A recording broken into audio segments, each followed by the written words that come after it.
ನಮಸ್ಕಾರ ಪ್ರೇಕ್ಷಕರೇ, ನೀವು ನೋಡುತ್ತಿರುವುದು ಜಾಗತಿಕ ನ್ಯೂಸ್. ನಮಸ್ಕಾರ ಸ್ನೇಹಿತರೆ. ಮಾನವನು ದೇವರಂತೆ ಪ್ರಕೃತಿಯನ್ನು ನಿಯಂತ್ರಿಸಲು ಪ್ರಯತ್ನಿಸುತ್ತಿದ್ದಾನೆಯೇ? ಭೂಮಿಯ ತಾಪಮಾನ ದಿನದಿಂದ ದಿನಕ್ಕೆ ಹೆಚ್ಚುತ್ತಿರುವಾಗ ಕೆಲ ವಿಜ್ಞಾನಿಗಳು ಒಂದು ಅಚ್ಚರಿಯ ಪ್ರಯೋಗದ ಬಗ್ಗೆ ಮಾತನಾಡುತ್ತಿದ್ದಾರೆ. ಆ ಪ್ರಯೋಗ ಏನು ಗೊತ್ತಾ? ಆಕಾಶದಲ್ಲೇ ಕೃತಕ ಮೋಡಗಳನ್ನು ಸೃಷ್ಟಿಸಿ ಸೂರ್ಯನ ಕಿರಣಗಳನ್ನು ಭೂಮಿಗೆ ತಲುಪುವುದನ್ನು ಕಡಿಮೆ ಮಾಡುವುದು. ಈ ಪ್ರಯೋಗದ ಹಿಂದೆ ಬಿಲ್ ಗೇಟ್ಸ್ ಬೆಂಬಲವಿರುವ ಯೋಜನೆ ಸ್ಕೋಪೆಕ್ಸ್ ಎಂದು ಹೇಳಲಾಗುತ್ತಿದೆ. ಹಾಗಾದರೆ ಈ ಯೋಜನೆ ಏನು? ಇದು ನಿಜವಾಗಿಯೂ ಭೂಮಿಯನ್ನು ಉಳಿಸುವ ಪ್ರಯತ್ನವೇ ಅಥವಾ ಪ್ರಕೃತಿಯ ಜೊತೆ ಆಟವಾಡುವ ಅಪಾಯಕಾರಿ ಪ್ರಯೋಗವೇ? ಇದನ್ನೇ ಇಂದು ನಾವು ತಿಳಿದುಕೊಳ್ಳೋಣ. ಸ್ಕೋಪೆಕ್ಸ್ ಯೋಜನೆ ಎಂದರೇನು? ಸ್ಕೋಪೆಕ್ಸ್ ಅಥವಾ ಸ್ಕೋಪ್ ಎಕ್ಸ್ ಎಂದರೆ ಸ್ಟ್ರಾಟೋಸ್ಫಿಯರಿಕ್ ಕಂಟ್ರೋಲ್ಡ್ ಪರ್ಟರ್ಬೇಷನ್ ಎಕ್ಸ್ಪೆರಿಮೆಂಟ್. ಇದು ಒಂದು ರೀತಿಯ ಸೋಲಾರ್ ಜಿಯೋ ಇಂಜಿನಿಯರಿಂಗ್ ಪ್ರಯೋಗ. ಈ ಯೋಜನೆಯ ಮುಖ್ಯ ಆಲೋಚನೆ ಏನೆಂದರೆ ಭೂಮಿಯ ಮೇಲಿನ ವಾತಾವರಣದ ಮೇಲ್ದರ್ಜೆ ಭಾಗವಾದ ಸ್ಟ್ರಾಟೋಸ್ಫಿಯರ್ನಲ್ಲಿ ಸಣ್ಣ ಕಣಗಳನ್ನು ಬಿಡುಗಡೆ ಮಾಡುವುದು.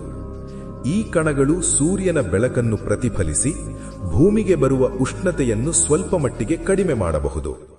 ಸರಳವಾಗಿ ಹೇಳುವುದಾದರೆ ಇದು ಒಂದು ರೀತಿಯ ಕೃತಕ ಮೋಡ ಅಥವಾ ಧೂಳಿನ ಪರದೆ ಸೂರ್ಯನ ಕಿರಣಗಳ ಎದುರು ನಿರ್ಮಿಸುವ ಪ್ರಯೋಗ. ಈ ಕಲ್ಪನೆ ಹೊಸದಾ? ಇಲ್ಲ, ಈ ಕಲ್ಪನೆ ಪ್ರಕೃತಿಯಿಂದಲೇ ಬಂದದ್ದು.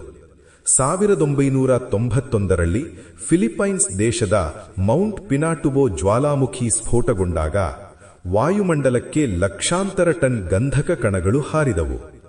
ಅದರ ಪರಿಣಾಮವಾಗಿ ಭೂಮಿಯ ಸರಾಸರಿ ತಾಪಮಾನ ಸುಮಾರು 0.5 ಡಿಗ್ರಿ ಸೆಲ್ಸಿಯಸ್ ಕಡಿಮೆಯಾಯಿತು.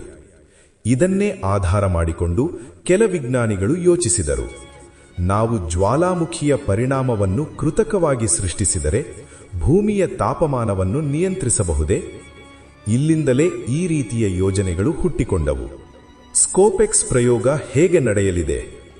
ಈ ಪ್ರಯೋಗದ ಯೋಜನೆ ಹೀಗಿದೆ. ಒಂದು ವಿಶೇಷ ಹೈ ಆಲ್ಟಿಟ್ಯೂಡ್ ಬಲೂನ್ ಅನ್ನು ಆಕಾಶಕ್ಕೆ ಕಳುಹಿಸಲಾಗುತ್ತದೆ. ಅದು ಸುಮಾರು 20 ಕಿಲೋಮೀಟರ್ ಎತ್ತರದ ಸ್ಟ್ರಾಟೋಸ್ಫಿಯರ್ಗೆ ಹೋಗುತ್ತದೆ. ಅಲ್ಲಿ ಸಣ್ಣ ಪ್ರಮಾಣದಲ್ಲಿ ಕೆಲವು ಕಣಗಳನ್ನು ಬಿಡುಗಡೆ ಮಾಡಲಾಗುತ್ತದೆ. ಮುಖ್ಯವಾಗಿ ಬಳಸಬಹುದಾದ ಪದಾರ್ಥಗಳು ಕ್ಯಾಲ್ಸಿಯಂ ಕಾರ್ಬೋನೇಟ್, ಸಲ್ಫೇಟ್ ಕಣಗಳು. ನಂತರ ವಿಜ್ಞಾನಿಗಳು ಈ ಕಣಗಳು ಹೇಗೆ ಹರಡುತ್ತವೆ, ಸೂರ್ಯನ ಬೆಳಕಿನ ಮೇಲೆ ಅದರ ಪರಿಣಾಮ ಏನು, ವಾತಾವರಣದ ಮೇಲೆ ಏನು ಪರಿಣಾಮ ಉಂಟಾಗುತ್ತದೆ ಎಂಬುದನ್ನು ಅಧ್ಯಯನ ಮಾಡುತ್ತಾರೆ. ಬಿಲ್ ಗೇಟ್ಸ್ ಪಾತ್ರ ಏನು?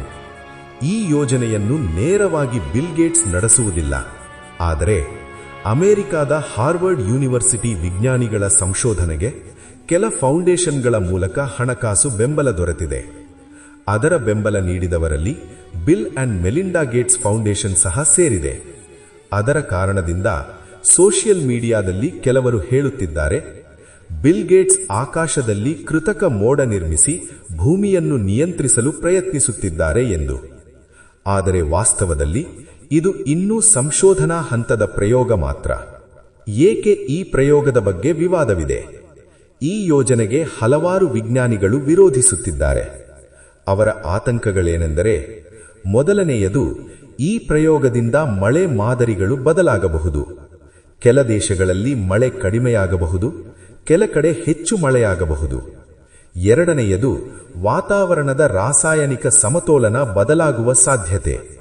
ಮೂರನೆಯದು, ಒಮ್ಮೆ ಈ ಪ್ರಕ್ರಿಯೆ ಆರಂಭವಾದರೆ ಅದನ್ನು ನಿಲ್ಲಿಸುವುದು ಕಷ್ಟವಾಗಬಹುದು. ಹೀಗಾಗಿ ಕೆಲವರು ಇದನ್ನು ಪ್ರಕೃತಿಯ ಜೊತೆ ಅಪಾಯಕಾರಿ ಆಟ ಎಂದು ಹೇಳುತ್ತಾರೆ. ಬೆಂಬಲಿಸುವ ವಿಜ್ಞಾನಿಗಳು ಏನು ಹೇಳುತ್ತಾರೆ? ಇನ್ನೊಂದು ಕಡೆ ಕೆಲ ವಿಜ್ಞಾನಿಗಳು ಹೇಳುತ್ತಾರೆ, ಹವಾಮಾನ ಬದಲಾವಣೆ ವೇಗವಾಗಿ ನಡೆಯುತ್ತಿದೆ. ಕಾರ್ಬನ್ ಉಳಿತಾಯ ಕ್ರಮಗಳು ಮಾತ್ರ ಸಾಕಾಗದಿದ್ದರೆ ಇಂತಹ ತುರ್ತು ತಂತ್ರಜ್ಞಾನಗಳನ್ನು ಅಧ್ಯಯನ ಮಾಡುವುದು ಅಗತ್ಯ. ಅವರ ಮಾತು ಏನೆಂದರೆ, ಇದು ಅಂತಿಮ ಪರಿಹಾರ ಅಲ್ಲ, ಆದರೆ ತಾತ್ಕಾಲಿಕ ರಕ್ಷಣೆ, ಅಂದರೆ ಎಮರ್ಜೆನ್ಸಿ ಕೂಲಿಂಗ್ ಟೂಲ್ ಆಗಬಹುದು. ಸ್ನೇಹಿತರೆ, ಇಲ್ಲಿ ಒಂದು ದೊಡ್ಡ ಪ್ರಶ್ನೆ ಉದ್ಭವಿಸುತ್ತದೆ. ಕೆಲ ದಿನಗಳ ಹಿಂದೆ ಕರ್ನಾಟಕದ ಹಲವಾರು ಭಾಗಗಳಲ್ಲಿ ಅಕಾಲಿಕ ಮಳೆ ಮತ್ತು ಆನೆಕಲ್ಲು ಮಳೆ ಸಂಭವಿಸಿತು.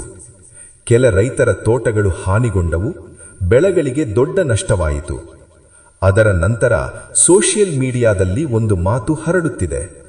ಕೆಲವರು ಹೇಳುತ್ತಿದ್ದಾರೆ, ಇಂತಹ ಅಸಾಮಾನ್ಯ ಹವಾಮಾನ ಘಟನೆಗಳಿಗೆ ಈ ರೀತಿಯ ಕೃತಕ ಹವಾಮಾನ ಪ್ರಯೋಗಗಳು ಕಾರಣವಾಗಬಹುದೇ ಎಂದು. ಹಾಗಾದರೆ ನಿಜವಾಗಿಯೂ ಸ್ಕೋಪೆಕ್ಸ್ ಅಥವಾ ಸೋಲಾರ್ ಜಿಯೋ ಇಂಜಿನಿಯರಿಂಗ್ ಇಂತಹ ಮಳೆಗೆ ಕಾರಣವಾಗಬಹುದೇ? ವಿಜ್ಞಾನಿಗಳು ಏನು ಹೇಳುತ್ತಾರೆ? ಪ್ರಸ್ತುತ ಲಭ್ಯವಿರುವ ವೈಜ್ಞಾನಿಕ ಮಾಹಿತಿಯ ಪ್ರಕಾರ ಕರ್ನಾಟಕದಲ್ಲಿ ಸಂಭವಿಸಿದ ಆನೆಕಲ್ಲು ಮಳೆ ಅಥವಾ ಅಕಾಲಿಕ ಮಳೆಗೆ ಸ್ಕೋಪೆಕ್ಸ್ ಪ್ರಯೋಗ ನೇರ ಕಾರಣ ಎಂದು ಯಾವುದೇ ದೃಢವಾದ ಸಾಕ್ಷ್ಯ ಇಲ್ಲ. ಕಾರಣ ಏನೆಂದರೆ, ಸ್ಕೋಪೆಕ್ಸ್ ಇನ್ನೂ ದೊಡ್ಡ ಮಟ್ಟದಲ್ಲಿ ನಡೆಯುತ್ತಿರುವ ಯೋಜನೆಯೇ ಅಲ್ಲ. ಇದು ಕೇವಲ ಸಣ್ಣ ಮಟ್ಟದ ಸಂಶೋಧನಾ ಪರೀಕ್ಷೆ ಮಾತ್ರ. ಅಕಾಲಿಕ ಮಳೆ ಮತ್ತು ಆನೆಕಲ್ಲು ಮಳೆಯ ನಿಜವಾದ ಕಾರಣಗಳೇನು? ವಾತಾವರಣ ವಿಜ್ಞಾನಿಗಳ ಪ್ರಕಾರ ಈ ರೀತಿಯ ಮಳೆಗೆ ಮುಖ್ಯ ಕಾರಣಗಳು ತೀವ್ರ ಬಿಸಿಲ ನಂತರ ತಕ್ಷಣ ಉಂಟಾಗುವ ಗಾಳಿಯ ಅಸ್ಥಿರತೆ, ಬಿಸಿಯಾದ ಗಾಳಿ ಮತ್ತು ತಣ್ಣನೆಯ ಗಾಳಿಯ ಮುಖಾಮುಖಿ, ಎತ್ತರದ ಮೇಘಗಳಲ್ಲಿ ನೀರಿನ ಹಿಮಕಣಗಳ ರೂಪುಗೊಳ್ಳುವಿಕೆ, ಜಾಗತಿಕ ಹವಾಮಾನ ಬದಲಾವಣೆ. ಈ ಕಾರಣಗಳಿಂದ ಆಕಾಶದಲ್ಲಿ ದೊಡ್ಡ ಗಾತ್ರದ ಹಿಮಕಣಗಳು ರೂಪುಗೊಂಡು ಅವು ಭೂಮಿಗೆ ಬಿದ್ದಾಗ ಅದನ್ನೇ ಆನೆಕಲ್ಲು ಮಳೆ ಎಂದು ಕರೆಯುತ್ತಾರೆ. ಆದರೆ ಒಂದು ದೊಡ್ಡ ಪ್ರಶ್ನೆ ಇನ್ನೂ ಉಳಿದಿದೆ. ಕೆಲ ವಿಜ್ಞಾನಿಗಳು ಹೇಳುವ ಮಾತು ಏನೆಂದರೆ, ಭವಿಷ್ಯದಲ್ಲಿ ಮಾನವರು ದೊಡ್ಡ ಪ್ರಮಾಣದಲ್ಲಿ ಹವಾಮಾನವನ್ನು ನಿಯಂತ್ರಿಸುವ ತಂತ್ರಜ್ಞಾನಗಳನ್ನು ಮಾಡಿದರೆ ಅವು ಮಳೆ ಮಾದರಿ, ಗಾಳಿ ದಿಕ್ಕು, ಮೋಡಗಳ ರಚನೆ ಮೇಲೆ ಪರಿಣಾಮ ಬೀರುವ ಸಾಧ್ಯತೆ ಇದೆ. ಅದಕ್ಕಾಗಿಯೇ ಈ ರೀತಿಯ ಪ್ರಯೋಗಗಳ ಬಗ್ಗೆ ವಿಶ್ವದಾದ್ಯಂತ ದೊಡ್ಡ ಚರ್ಚೆ ನಡೆಯುತ್ತಿದೆ. ಮುಖ್ಯ ಸಂದೇಶ: ಹೀಗಾಗಿ ಸ್ನೇಹಿತರೆ, ಕರ್ನಾಟಕದಲ್ಲಿ ಇತ್ತೀಚೆಗೆ ಕಂಡುಬಂದ ಆನೆಕಲ್ಲು ಮಳೆಗೆ ಸ್ಕೋಪೆಕ್ಸ್ ಕಾರಣ ಎಂದು ಯಾವುದೇ ವೈಜ್ಞಾನಿಕ ದೃಢೀಕರಣ ಇಲ್ಲ. ಆದರೆ ಮಾನವರು ಭೂಮಿಯ ಹವಾಮಾನವನ್ನು ಬದಲಾಯಿಸಲು ಪ್ರಯತ್ನಿಸುವ ತಂತ್ರಜ್ಞಾನಗಳು ಭವಿಷ್ಯದಲ್ಲಿ ಏನು ಪರಿಣಾಮ ತರುತ್ತವೆ ಎಂಬುದು ಇನ್ನೂ ದೊಡ್ಡ ಪ್ರಶ್ನೆಯಾಗಿದೆ. ಆನೆಕಲ್ಲು ಮಳೆ ಹೇಗೆ ಉಂಟಾಗುತ್ತದೆ? ಸ್ನೇಹಿತರೆ, ಇಲ್ಲಿ ಇನ್ನೊಂದು ಮುಖ್ಯ ವಿಷಯವನ್ನು ತಿಳಿದುಕೊಳ್ಳಬೇಕು. ಆನೆಕಲ್ಲು ಮಳೆ ಹೇಗೆ ಉಂಟಾಗುತ್ತದೆ ಎಂಬುದನ್ನು ವಾತಾವರಣ ವಿಜ್ಞಾನಿಗಳು ಸ್ಪಷ್ಟವಾಗಿ ವಿವರಿಸಿದ್ದಾರೆ. ಆನೆಕಲ್ಲು ಮಳೆ ಸಾಮಾನ್ಯವಾಗಿ ಕ್ಯುಮ್ಯುಲೋನಿಂಬಸ್ ಎನ್ನುವ ದೊಡ್ಡ ಮಳೆ ಮೋಡಗಳಲ್ಲಿ ರೂಪುಗೊಳ್ಳುತ್ತದೆ. ಈ ಮೋಡಗಳು ಆಕಾಶದಲ್ಲಿ ಬಹಳ ಎತ್ತರಕ್ಕೆ ಬೆಳೆಯುತ್ತವೆ ಮತ್ತು ಇವುಗಳ ಒಳಗೆ ತೀವ್ರ ಗಾಳಿಯ ಚಲನೆಗಳು ನಡೆಯುತ್ತವೆ. ಆನೆಕಲ್ಲು ಮಳೆ ರೂಪುಗೊಳ್ಳಲು ಮುಖ್ಯವಾಗಿ ಕೆಲವು ಹಂತಗಳಿರುತ್ತವೆ. ಮೊದಲನೆಯದು ಅಪ್ಗ್ರಾಫ್ಟ್.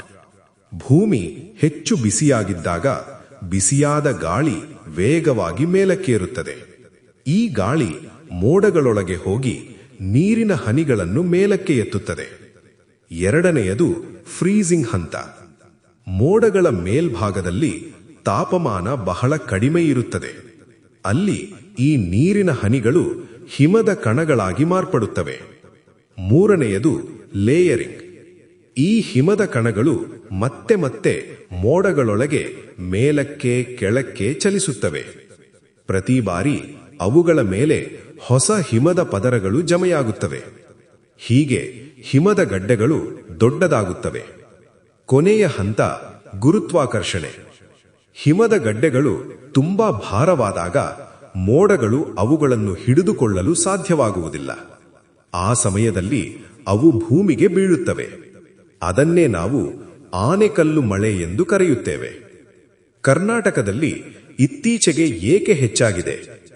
ವಾತಾವರಣ ತಜ್ಞರ ಪ್ರಕಾರ ಬೇಸಿಗೆಯ ಸಮಯದಲ್ಲಿ ತೀವ್ರ ಬಿಸಿಲು ಮತ್ತು ತಣ್ಣನೆಯ ಗಾಳಿಯ ಮುಖಾಮುಖಿ ಸಂಭವಿಸಿದಾಗ ಇಂತಹ ಕ್ಯುಮ್ಯುಲೋನಿಂಬಸ್ ಮೋಡಗಳು ವೇಗವಾಗಿ ನಿರ್ಮಾಣವಾಗುತ್ತವೆ. ಅದರ ಪರಿಣಾಮವಾಗಿ ಅಕಾಲಿಕ ಮಳೆ, ಗುಡುಗು ಸಿಡಿಲು ಮತ್ತು ಆನೆಕಲ್ಲು ಮಳೆ ಹೆಚ್ಚಾಗಿ ಕಾಣಿಸಿಕೊಳ್ಳಬಹುದು. ಮುಖ್ಯ ಸ್ಪಷ್ಟನೆ: ಹೀಗಾಗಿ ಸ್ನೇಹಿತರೆ, ವೈಜ್ಞಾನಿಕವಾಗಿ ನೋಡಿದರೆ ಕರ್ನಾಟಕದಲ್ಲಿ ಕಂಡುಬಂದ ಆನೆಕಲ್ಲು ಮಳೆ ಪ್ರಕೃತಿಯಲ್ಲಿ ನಡೆಯುವ ವಾತಾವರಣ ಪ್ರಕ್ರಿಯೆಗಳ ಪರಿಣಾಮವೇ. ಸ್ಕೋಪ್ ಎಕ್ಸ್ ಅಥವಾ ಇತರ ಕೃತಕ ಹವಾಮಾನ ಪ್ರಯೋಗಗಳಿಗೆ ಇದಕ್ಕೆ ನೇರ ಸಂಬಂಧವಿದೆ ಎಂಬ ಯಾವುದೇ ದೃಢವಾದ ಸಾಕ್ಷ್ಯ ಇಲ್ಲ. ಕೊನೆಯ ಮಾತು: ಸ್ನೇಹಿತರೆ, ಮಾನವ ಇತಿಹಾಸದಲ್ಲಿ ಮೊದಲ ಬಾರಿಗೆ ಮಾನವರು ಭೂಮಿಯ ಹವಾಮಾನವನ್ನೇ ನಿಯಂತ್ರಿಸುವ ತಂತ್ರಜ್ಞಾನಗಳ ಬಗ್ಗೆ ಯೋಚಿಸುತ್ತಿದ್ದಾರೆ. ಸ್ಕೋಪೆಕ್ಸ್ ಪಂತಹ ಯೋಜನೆಗಳು ಭವಿಷ್ಯದಲ್ಲಿ ಭೂಮಿಯನ್ನು ಉಳಿಸಬಹುದೇ ಅಥವಾ ಇವು ಹೊಸ ಅಪಾಯಗಳನ್ನು ಸೃಷ್ಟಿಸಬಹುದೇ? ಇದಕ್ಕೆ ಉತ್ತರವನ್ನು ಕಾಲವೇ ಹೇಳಬೇಕು. ಈ ವಿಷಯದ ಬಗ್ಗೆ ನಿಮ್ಮ ಅಭಿಪ್ರಾಯ ಏನು? ಮಾನವರು ಪ್ರಕೃತಿಯನ್ನು ಈ ಮಟ್ಟಿಗೆ ನಿಯಂತ್ರಿಸಲು ಪ್ರಯತ್ನಿಸಬೇಕೇ? ನಿಮ್ಮ ಅಭಿಪ್ರಾಯವನ್ನು ಕಮೆಂಟ್ನಲ್ಲಿ ತಿಳಿಸಿ. ವಿಡಿಯೋ ನಿಮಗೆ ಉಪಯುಕ್ತವಾಗಿದ್ದರೆ ಲೈಕ್ ಮಾಡಿ ಮತ್ತು ನಿಮ್ಮ ಸ್ನೇಹಿತರ ಜೊತೆ ಹಂಚಿಕೊಳ್ಳಿ.